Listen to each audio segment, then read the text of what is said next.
नमस्कार दोस्तों, मैं अखिल वीएकएंड्स में आपका एक बार फिर से स्वागत करता हूं। क्लास 12th की फिजिकल एजुकेशन के कुछ हमने जो चैप्टर्स हमारे टोटल 10 हैं, तो हमने कुछ मोस्ट इम्पोर्टेंट क्वेश्चंस निकाले हैं, एमसीक्यू निकाले हैं, जो कि एमसीक्यू क्वेश्चंस बहुत ही इंपॉर्टेंट है हमारे एग्ज़ाम के पॉइंट ऑफ व्यू से भी। तो आइए देखते हैं, हमारे चैप्टर जो हैं इंक्लूडेड है, ठीक है, इंक्लूडेड एमसीक्यू क्वेश्चंस हैं जो कि काफ़ी ज़्यादा इंपॉर्टेंट है, ठीक है। तो आइए शुरू करते हैं।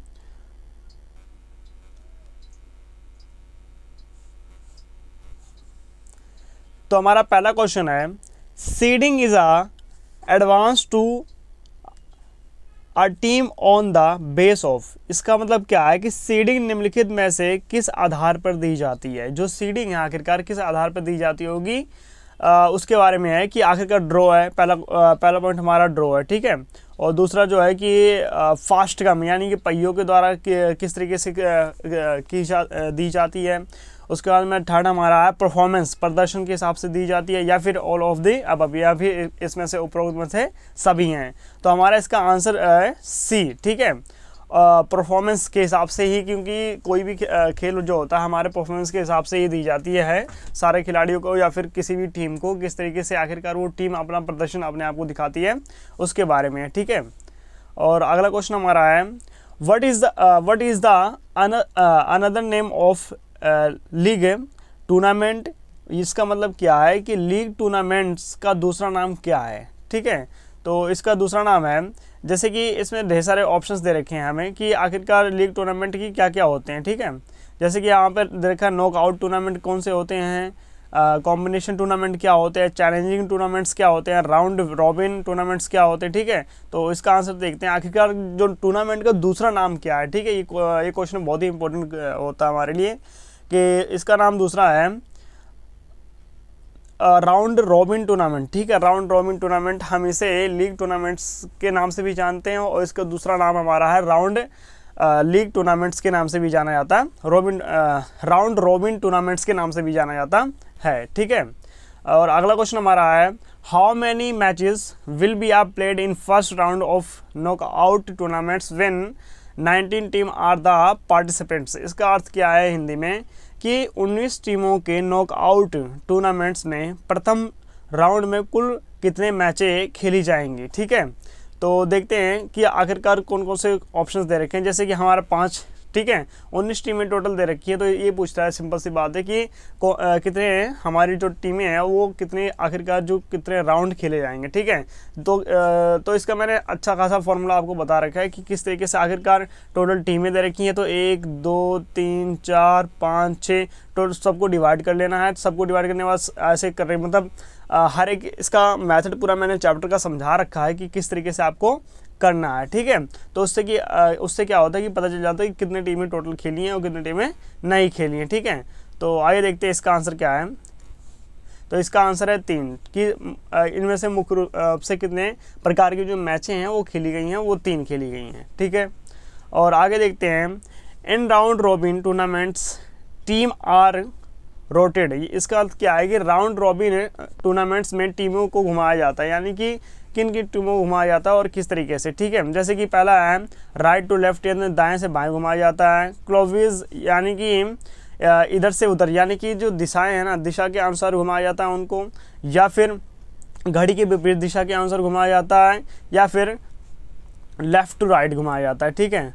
तो इसका आंसर देखते हैं क्या है। इसका आंसर है कि सुइयों की दिशा की ओर घुमाया जाता है, यानी कि जो टाइम होता है ना, टाइम के मैनेजमेंट के हिसाब से वो सारे कार्य और क्रियाएं जो होती हैं वो की जाती हैं।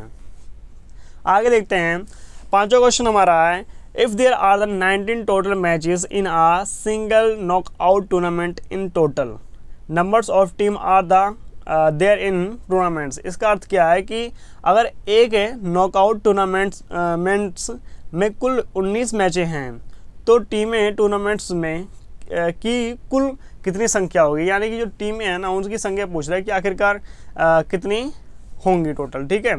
तो इसकी है 20, कि किस तरीके से 20 जो टूर्नामेंट्स हैं कुल संख्या कितनी होगी, उसकी 20 होगी, ठीक है। तो आगे देखते हैं, अगला क्वेश्चन हमारा है, which of the following is not a micro nutrient, micro nutrient, इसका अर्थ क्या है कि निम्नलिखित में से कौन माइक्रो पोषक तत्व नहीं है। ये हमारा सेकंड चैप्टर से है कि माइक्रो पोषक तत्व इनमें से नहीं है। इनमें से कुछ क्वेश्चन हमारे 4 दे रखे हैं कि जैसे खनिज हो गया, मिनरल्स हो गया, विटामिन हो गया, प्रोटीन हो गया, वाटर हो गया, ठीक है। इनमें से कौन सा हमारा पोषक तत्व नहीं है? तो इसका आंसर देखते हैं कि प्रोटीन, जो प्रोटीन है हमारा ये पोषक तत्व नहीं है। आगे देखते हैं, अगला क्वेश्चन हमारा है अमीनो एसिड, यानी कि जो अमीनो एसिड है is an important part of which of the flowing natural, ठीक है। अमीनो एसिड निम्नलिखित पोषक तत्वों में से किसका हिस्सा है? जो अमीनो जैसे कि प्रोटीन हो गया, वसा हो गया, विटामिन हो गया, कार्बोहाइड्रेट, तो ये प्रोटीन, यानी कि जो प्रोटीन है ना, इसका अमीनो एसिड जो होता है ना, ये एक हिसाब से प्रोटीन का जो हिस्सा होता है काफ़ी ज़्यादा महत्वपूर्ण होता है हमारे लिए, ठीक है। आगे देखते हैं,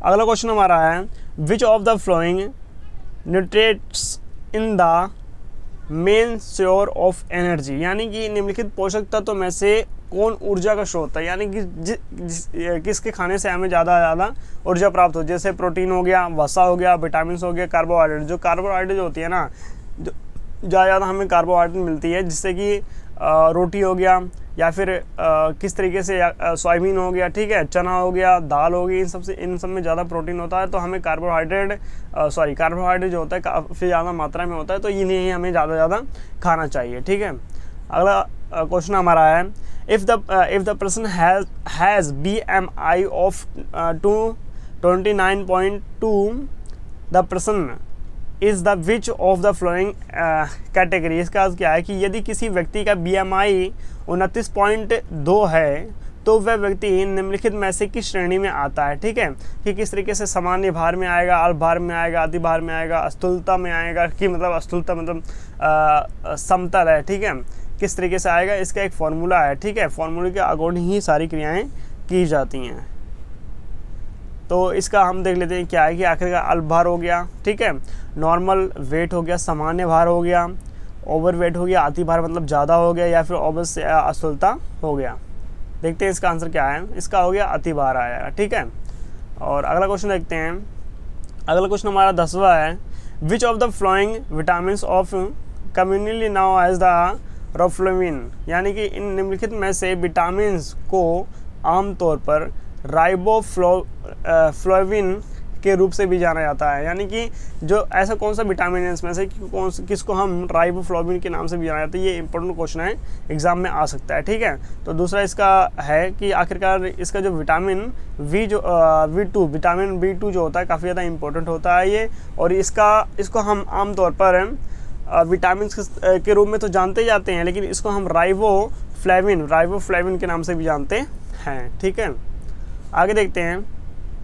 अगला क्वेश्चन हमारा है vajrasana is the helpful in the prevention of the which of the flowing life style discusses, यानी कि वज्रासन जो होता है निम्नलिखित में से किस जीवन शैली के रोकथाम में काफ़ी ज़्यादा सहायता होता है। यानी कि जो बीमारी होती है किसके लिए काफ़ी ज़्यादा सहायता होती है हमारे लिए, उसके लिए ये, ठीक है। तो ये जो होता है मोटापे के लिए काफ़ी ज़्यादा आवश्यक होता है वज्रासन। तो उस हम चैप्टर में ये पूरा हर एक चीज़ समझा रखा है हमने, तो उसको आप अच्छे से देख लीजिए किस तरीके से क्या होता है, ठीक है। और मोटापा किस तरीके से कम किया जाता है, उसकी पूरे हर तरीके से जो इसके नियम होते हैं, पार्ट होते हैं, हर एक चीज़ हमने लिखवा रखा है, ठीक है। आगे देखते हैं। अगला क्वेश्चन हमारा है which of the following asana is also known as the diamond pose, यानी कि निम्नलिखित में से किस आसन को डायमंड पोज के नाम से भी जाना जाता है, ठीक है। तो इसका आंसर देखते हैं। इसका आंसर है वज्रासन, यानी कि जो वज्रासन होता है ना, इसको हम डायमंड पोज के नाम से भी जानते हैं। आगे देखते हैं which system of the body in affected in asthma, यानी कि जो अस्थमा होता है ना, अस्थमा में शरीर का कौन सा तंत्र प्रभावित होता है। जो अस्थमा होता है इसमें से कौन सा जो शरीर का तंत्र होता है उससे प्रभावित होता है। जैसे कि पहला है परिसंचरण तंत्र हो गया, श्वसन तंत्र हो गया, अंतः स्त्रीवी तंत्र हो गया, या फिर मुस्कुलोस्केलेटन तंत्र हो गया कि आखिरकार जो मेल जो होता है किस तरीके से होता है, उस पर इफेक्ट कौन सा पड़ता है, इसके बारे में जान लेते हैं। तो इसका आंसर है श्वसन तंत्र, यानी कि रिप्रोडक्टरी सिस्टम, यानी कि श्वसन तंत्र इसका आंसर है। आगे देखते हैं, अगला हमारा क्वेश्चन है 14, increase in the sugar level in blood in now has dash. इसका अर्थ क्या है कि रक्त में शक्कर यानी कि जो शुगर की मात्रा स्तर में वृद्धि को डैश के रूप में भी जाना जाता है। जैसे कि यहाँ पर हाइपरटेंशन हो गया, उच्च रक्तचाप हो गया, डायबिटीज़ हो गया, मधुमेह हो गया, तो इसे मधुमेह के नाम से ही जाना जाता है। काफ़ी आसान क्वेश्चन है, ठीक है। ओबेसिटी हो गया, मोटापा यानी, या फिर एनीमिया की एक बीमारी होती है, वो भी काफ़ी ज़्यादा खतरनाक बीमारी होती है, ठीक है। तो ये जो मधुमेह और सक्रिय, जहाँ भी ये सक्रिय वाला क्वेश्चन आ जाए तो मान लीजिए मधुमेह से रिलेटेड ये क्वेश्चन है, ठीक है। आगे देखते हैं, अगला क्वेश्चन हमारा है, out of the following asana which one is contributed if suffering high blood pressure of heart problems, यानी कि निम्नलिखित आसनों में से कौन सा आसन उच्च पीड़ा होने का वर्जित है, रक्तचाप या फिर हृदय की समस्या, यानी कि कौन सा आखिरकार इसमें से जो होता है काफ़ी ज़्यादा समस्याओं को निपटाने के लिए पीड़ाजनक, यानी कि उससे निपटाने के लिए कौन सा आसन किया जाता है, ठीक है। जैसे कि सुखासन हो गया, गौमुखासन हो गया, पर्वतमुख आसन हो गया, या फिर ऑल ऑफ द अबव। इसमें से मुख्य रूप से ये जो इम्पोर्टेंट है ना हमारे लिए है पवन मुक्त आसन, यानी जो पवन मुक्त आसन होता है ना, इससे कि हमारी जो आसन जो होती है ना काफ़ी ज़्यादा आसान हो जाती है। जैसे कि रक्तचाप हो गया, ठीक है, ब्लड प्रेशर हो गया, या फिर ऐसी समस्याओं को निपटारा करने के लिए हमें पवन मुक्त आसन करने की आवश्यकता पड़ जाती है। आगे देखते हैं, अगला क्वेश्चन हमारा है, dash is a disorder involved difficulty in the reading due to problem in the identifying speech sound of learning how they related to letter and words, यानी कि निम्नलिखित आसनों में से कौन सा आसन उच्च पीड़ा होने का एक वर्जित है, यानी कि रक्तचाप या हृदय की समस्या। इसमें से कौन सी जो होती है कि हृदय की समस्या के रूप में जाना जाता है, और ये काफ़ी ज़्यादा जो होता है कि रक्तचाप या फिर जो हृदय की समस्या होती है ना उससे निपटाने के लिए इम्पोर्टेंट होता है, कौन सा डिसऑर्डर होता है, ठीक है। तो पहला है अति सक्रियता, या फिर संज्ञानात्मक विकलांगता, या फिर डिस्लैक्सियस भी एक बीमारी होती है, जिससे कि जैसे कई लोगों को आपने देखा होगा कि उनकी जो हाथें होती है ना पैरालाइज की तरह हो जाती है और डिलाइसिस हो जाती है, ठीक है। स्मृति विकार हो गया, ठीक है। तो डिलाइसिस यानी कि डिलाइसिस की बीमारी के रूप में ये जो डिसऑर्डर होता है, ठीक है, इसे रक्तचाप की हृदय की समस्या कहा जाता है। अगला क्वेश्चन हमारा है 17, 5वीं कक्षा का छात्र यानी कि वरुण अपनी निकट की चीज़ों को लेकर बहुत संवेदनशील है।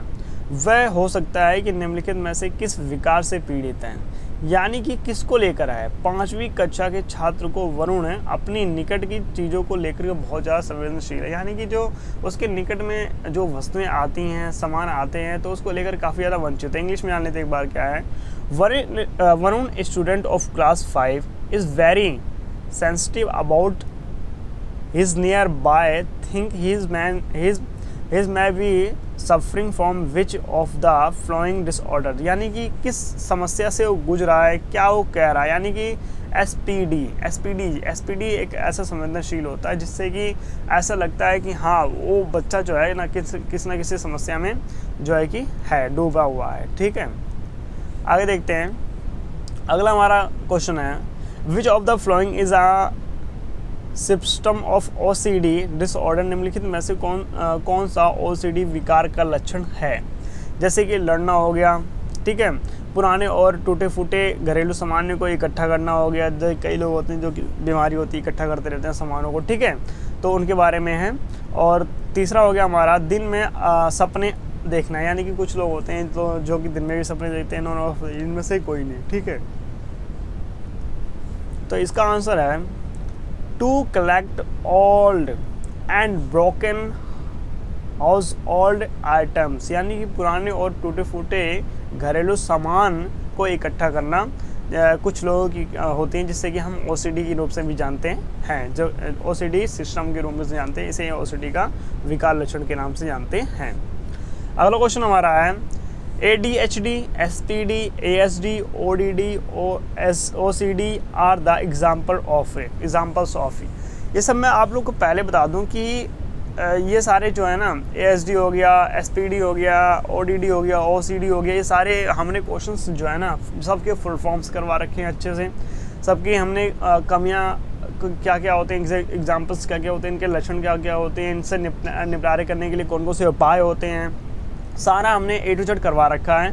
तो आप लोग अच्छे से कर लेना कि चैप्टर्स में जो हमारे चैप्टर्स की वीडियो है उसको सही से आप लोग देख लीजिएगा, वहाँ पर हर एक चीज़ हमने करवा रखा है, ताकि आपके जो एग्ज़ाम में 1 नंबर के क्वेश्चंस हैं वो तो आपके कम से कम कंफर्म हो जाए। ठीक है, बहुत ही इंपॉर्टेंट क्वेश्चंस हैं ये सारे। ठीक है, तो इसका है विकार, मतलब कि डिसऑर्डर होते हैं, जो कि डिसऑर्डर, इसे हम इन सबको हम विकार के नाम से जाने, मुख्य रूप से 5 प्रकार के होते हैं। ADHD हो गया, SPD हो गया, SD हो गया, ODD हो गया, OCD हो गया, फॉर एग्जाम्पल्स। यानी कि ये क्या है आखिरकार, ये सारे हमारे विकार हैं। ठीक है, इसको हम विकार के नाम से, डिसऑर्डर के नाम से भी जानते हैं।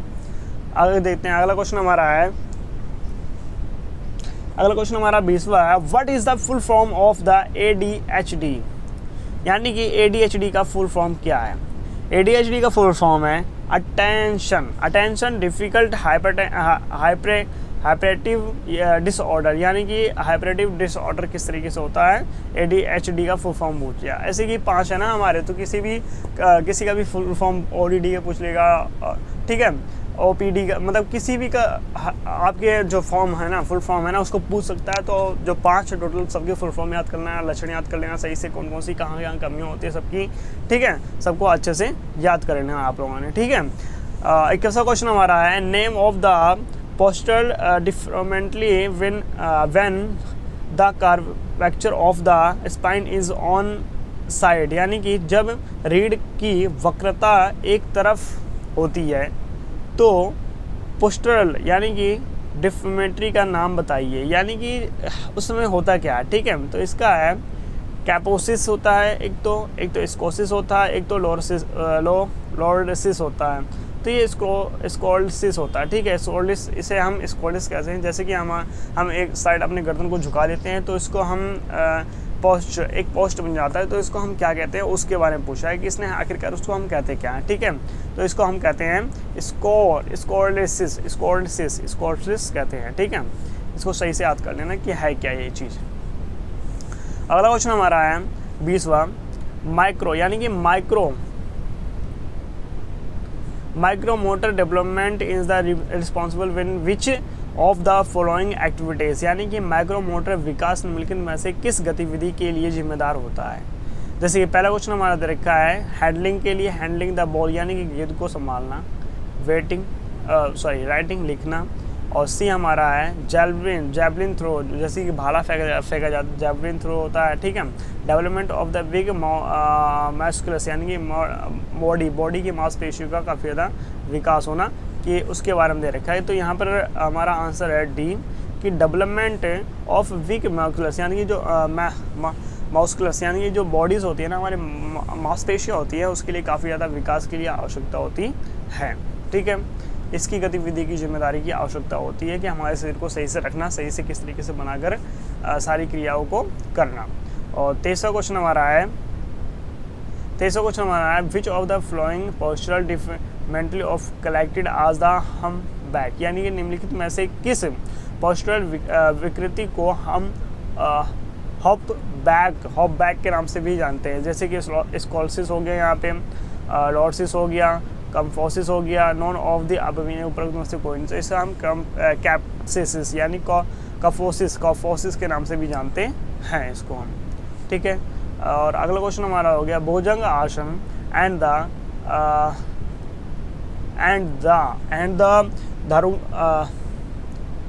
धनुष asana are the best connectivity motions of the which of the following postural डिप्रोमेंटली यानी कि भुजंग आसन और धनु आसन इनमें से किस के लिए सबसे अच्छा सुधारात्मक उपाय है। निम्नलिखित में से पोस्चरल विकृति यानी कि जो पोस्टल विकृति है ना हमारी, कैपोसिस का हो गया, लॉर्डर्स हो गया, या फिर स्कॉल्सिस हो गया, या फिर नॉकनेस हो गया, तो इसमें से कैपोसिस जो कैपोसिस होता है काफ़ी ज़्यादा ये इम्पोर्टेंट होता है हमारे लिए, ठीक है, हमारे शरीर की इन दोनों के लिए भी काफ़ी ज़्यादा इंपॉर्टेंट, जैसे भुजंगासन हो गया या फिर धनुरासन हो गया, तो इसके लिए भी काफ़ी ज़्यादा इंपॉर्टेंट होता है। आगे देखते हैं, अगला क्वेश्चन हमारा है, first time human participated in Olympic game, पहली बार महिलाओं ने ओलंपिक गेम खेलों में किस तरीके से और कब भाग लिया था, तो ये 19वीं शताब्दी में, यानी कि 19वीं में महिलाओं ने जो है कि खेल में भाग लिया था, ठीक है।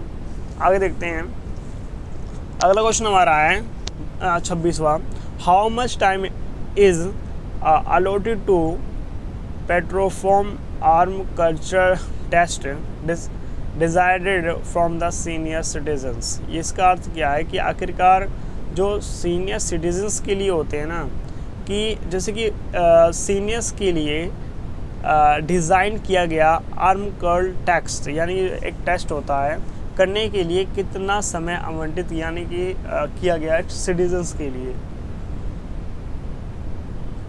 तो ये मुख्य रूप से 30 मिनट के लिए काफ़ी ज़्यादा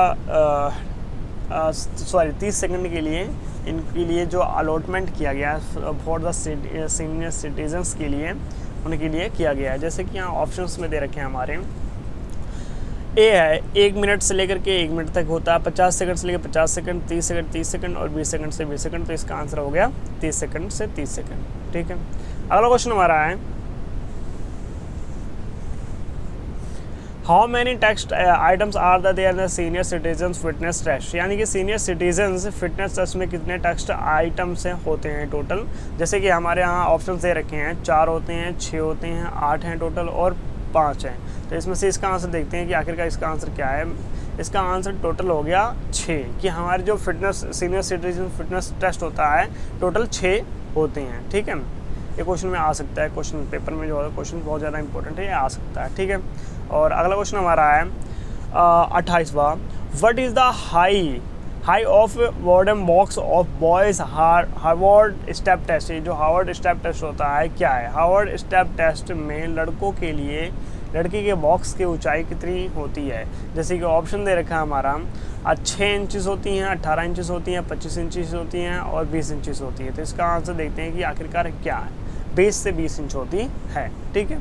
और अगला क्वेश्चन हमारा है 29वां, back scratch test is the performed by muscular fitness of which part of the body, यानी कि बैक स्क्रैच टेस्ट किस हिस्से की फिटनेस को मापने के लिए काफ़ी ज़्यादा शरीर के लिए इंपॉर्टेंट होता है, तो यहाँ पे स्ट्रेंथ ऑफ द आर्म, यानी कि बाजू की शक्ति को मिलने, फ्लेक्सिबिलिटी ऑफ द शोल्डर्स, यानी कि कंधों के लचीलेपन के लिए, हमारा कमर के लचीले यानी कि फ्लेक्सिबिलिटी ऑफ द ट्रंक, यानी कि, और डी हमारा है स्ट्रेंथ ऑफ द हैंड, यानी कि हाथ की ताकत को नापने के लिए किया जाता है। ये चैप्टर्स में हमने हर एक चीज़ करवा रखा है, तो आप लोग अच्छे से करना है, ठीक है। उसको अगर चैप्टर्स को सही से आप लोगों ने पढ़ लिया तो यहाँ पर हर एक चीज़ की क्लियरिटी आपको मिल जाएगी, एक ही नंबर के क्वेश्चन तो क्लियर ही हो जाएंगे सारे, ठीक है। कंधों की लचक के लिए इसका आंसर है कंधों की लचक, यानी कि फैसिलिटी ऑफ द शोल्डर्स के लिए इसका आंसर है।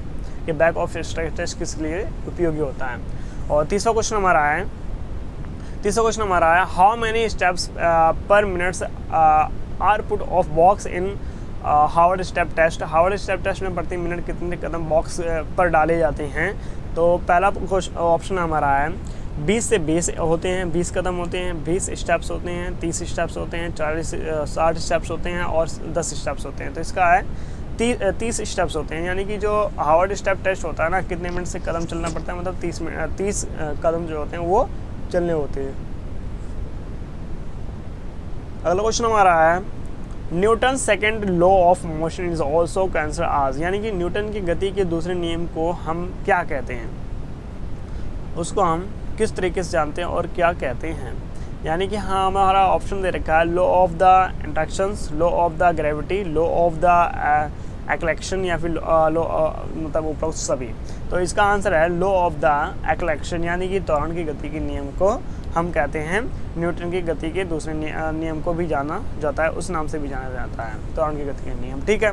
और अगला ऑप्शन हमारा क्वेश्चन हमारा है acceleration of the object will be increase in case as the net force increases depending on its, क्या है, यानी कि शुद्ध बाल बढ़ाने पर वस्तु का त्वरण बढ़ेगा या फिर निर्भर करता है इसके डैश पर, ठीक है। तो इसके कुछ देखें ऑप्शंस, जैसे कि मास हो गया, ठीक है, मास हो गया, और डेंसिटी हो गया, या फिर शेप हो गया, या फिर इंटेंसिटी हो गया। तो मास हो गया, यानी कि जो मास एरिया होता है ना इसका, उसका हमें दे रखा है कि इसका जो होता है कि इसका मास कहीं ना कहीं जो होगा इसका मास बढ़ेगा, ठीक है।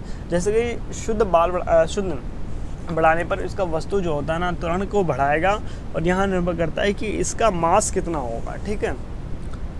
आगे देखते हैं, अगला क्वेश्चन हमारा है pull apart away from the mid line of the body in नोगास, यानी कि शरीर के माध्य रेखा से अलग होने को डैश के रूप से भी जाना जाता है, जैसे कि फ्लैक्शन हो गया, एक्सटेंशन हो गया, एबडक्शन हो गया, या फिर एडक्शन हो गया।